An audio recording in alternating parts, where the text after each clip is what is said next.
दोस्तों, आज की इस वीडियो में हम आपको ले चलने वाले हैं हिंदी सिनेमा की उन फिल्मों में से एक की दुनिया में जिसके नाम से ही एक दौर की गूंज सुनाई देती है।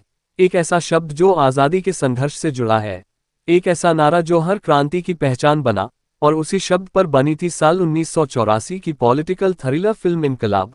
लेकिन उससे पहले दोस्तों, अगर आप पुराने बॉलीवुड की ऐसी ही अनसुनी कहानियों और फिल्मों से जुड़े दिलचस्प किस्सों में दिलचस्पी रखते हैं तो चैनल को सब्सक्राइब जरूर कर लीजिए और वीडियो को आखिर तक देखिए, क्योंकि इस वीडियो के अंत तक आपको इनकलाब से जुड़ी ऐसी कई बातें जानने को मिलेंगी जो शायद आपने पहले कभी नहीं सुनी हो। और खास बात यह कि यह वीडियो हमारे चैनल के एक दर्शक विपुल वीर की रिक्वेस्ट पर बनाई जा रही है।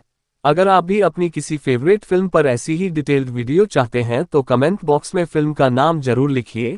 हम पूरी कोशिश करेंगे कि जल्द से जल्द उस फिल्म पर वीडियो लेकर आएं।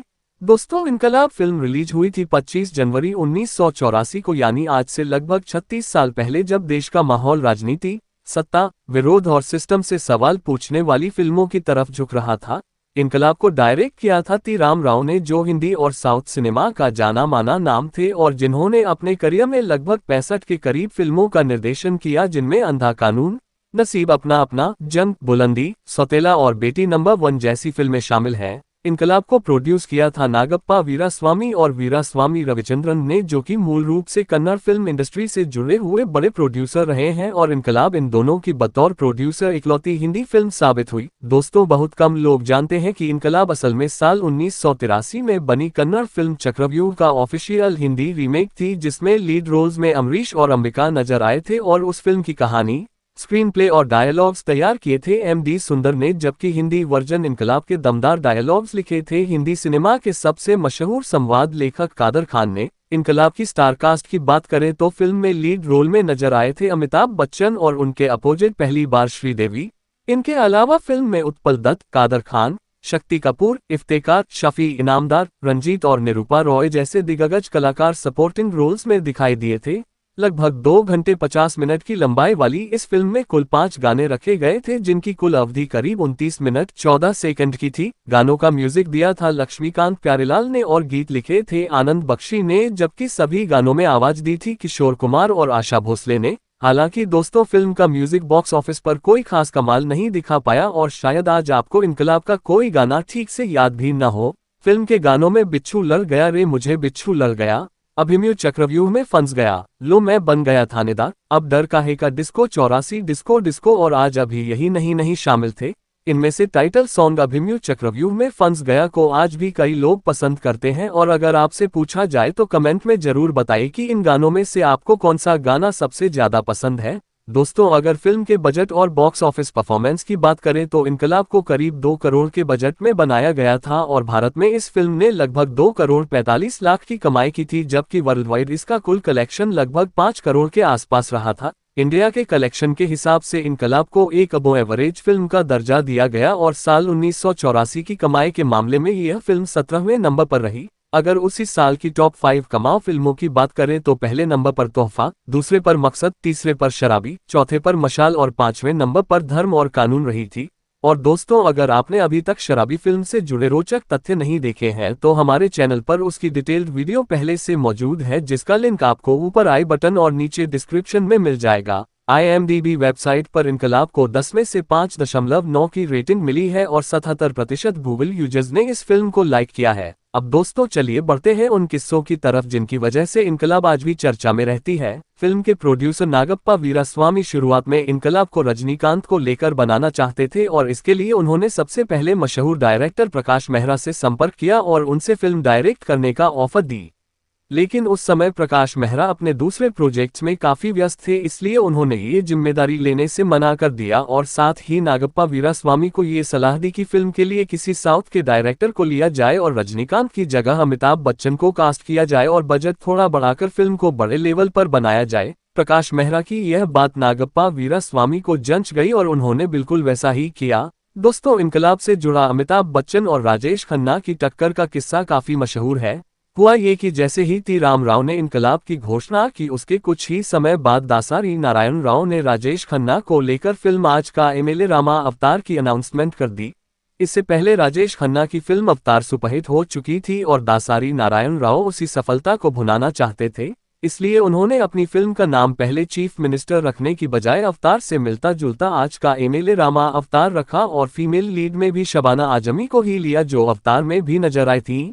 दोस्तों, खास बात यह थी कि इनकलाब और आज का एमएलए रामा अवतार दोनों ही फिल्में राजनीति में फैले भ्रष्टाचार पर आधारित थीं। जैसे ही इनकलाब के मेकर्स को ये पता चला कि दासारी नारायण राव अपनी फिल्म को इनकलाब के साथ ही रिलीज करने की तैयारी कर रहे हैं और 3-3 शिफ्ट में शूटिंग चल रही है, तो वे सीधे अमिताभ बच्चन के पास पहुंचे।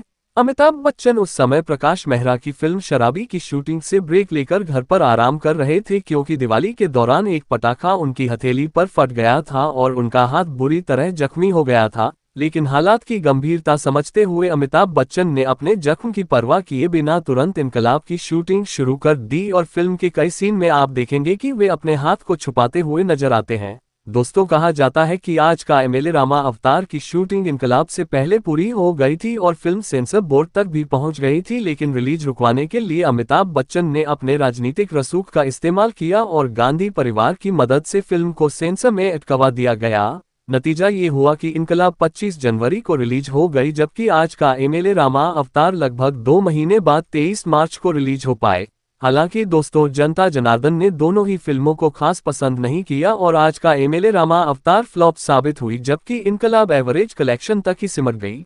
साल 1984 पॉलिटिकल फिल्मों के लिए कुछ खास नहीं रहा, क्योंकि आज का एमएलए रामा अवतार के 1 महीने बाद ही जितेंद्र और जीनत अमान स्टारर फिल्म ये देश रिलीज हुई, जो बॉक्स ऑफिस पर कोई खास कमाल नहीं दिखा पाई। दिलचस्प बात यह है कि ये देश का निर्देशन भी टी राम राव ने ही किया था और इनकलाब को जल्दबाजी में पूरा करने के चक्कर में वे ये देश पर पूरा ध्यान नहीं दे पाए, जिससे इसके प्रोड्यूसर उनसे काफी नाराज भी हुए थे।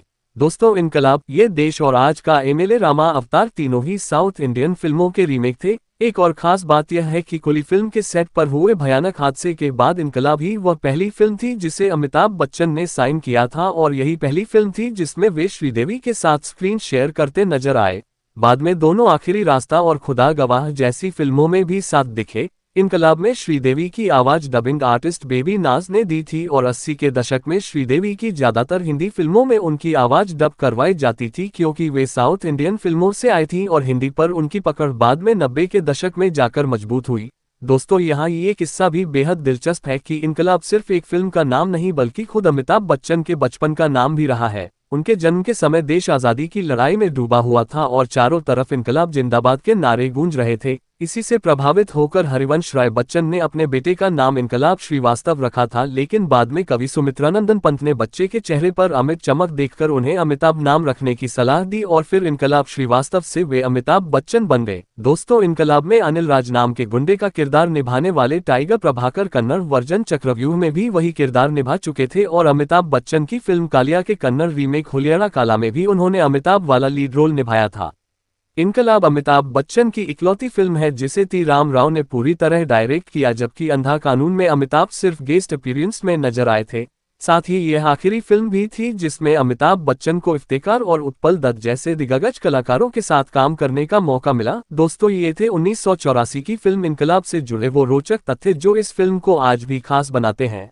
अगर आपको यह वीडियो पसंद आए हो तो इसे लाइक जरूर करें, चैनल को सब्सक्राइब करें और बेल आइकन दबाना न भूलें ताकि ऐसी ही और वीडियो सबसे पहले आप तक पहुंचे। और अगर आप किसी और फिल्म पर ऐसी ही डिटेल्ड वीडियो चाहते हैं तो कमेंट बॉक्स में उसका नाम जरूर लिखें।